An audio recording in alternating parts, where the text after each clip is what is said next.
मराठा समाजाची मुख्य भूमिका नेमकी काय असणार आहे? हे सरकार स्थापन झालं तर आता निवडणूक झाली गेली, विषय संपला. ते मराठ्यांनी पटापट डोक्यातून काढून टाकायचं. कोण पडला का निवडून आला काय, सुतक पाडल्यासारखं वागायचं नाही. आपल्याला काय सुतक आहे, कोणी पडला का निवडून. आता त्यांचा विषय संपला. तुम्ही त्यांना मोठं केलं. कोणी आमदार झाला, कोणी मंत्री होईल, कोणी काय व्हायचं होईल, ज्याला त्याला मिळालं. आता तुमचं काय, तुमच्या लेकराचं काय, तुमच्या जातीच्या अस्तित्वाचं काय, तुमच्या लेकराच्या भविष्याचं काय. आता आरक्षणाचं बघायचं. सगळ्या मराठ्यांना पत्रकारांच्या माध्यमातून जाहीरपणे सांगतो, तुम्हाला हात जोडतो, आता तुमच्या लेकराचं बघा. आता लढाई स्वतःच्या लेकरासाठी, कारण त्याला उद्या ऍडमिशन घ्यायचंय, त्याला नोकर भरत्या निघणार आहेत, तिथं प्रमाणपत्र पाहिजे, त्याला आरक्षणाची गरज आहे.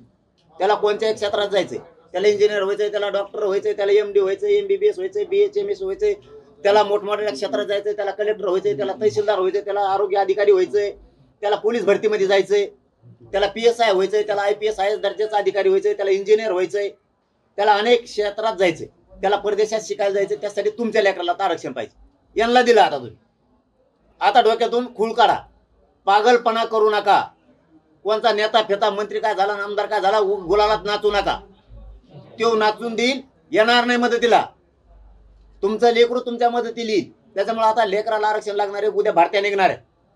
त्या आरक्षणासाठी तुटून पडा. पक्षातले ज्याला ज्याला मतदान केलंय त्यालाही सांगा, आमचा मुद्द्याला भांडती दवर मागणीला तुला मतदान केलंय. मग तो भाजपचा असेल, नाही तर काँग्रेसचा असेल, नाही तर महाविकास आघाडीचा युतीचा असेल. मराठ्यांनी आता एकजूट होऊन सामूहिक आमरण उपोषणासाठी अंतरवालीतल्या तयारीला गावागावातल्या मराठ्यांनी लागा. घराघरातले मराठी तिकडे आहे, कामं उरकून घ्या. सरकार स्थापन झालं की मी तारीख डिक्लेअर करणार आहे. त्यामुळे सगळ्यांनी अंतरवालीकडे यायचं, कामं उरकून घ्यायचं. अर्ध्या लोकांनी आपण शेतकरी आहेत, शेतात राहायचं, अर्ध्या लोकांनी अंतरवाली. काय होत नाही, 10-15 दिवस काम बुडालेली. सगळेच आमरण उपोषणाला बसू. उपोषण किती दिवस चालणार आहे? जवळ देत नाहीत तवर, आम्ही जवळ मरत नाहीत तवर ठाम आहे. कमवून नाही ठाम. कोणत्या दिवशी ठाम नाही मी. आंदोलन अंतरवालीच राहणार. अंतरवालीतच आणि घराघरातल्या मराठ्यांनी यायचं. मरुस तर उठायचं नाही. कोणी जातात, तुम्ही उठत नाही, मी उठत नाही, चलन देऊ, बघू कसं काय आपल्याला आरक्षण देत नाही.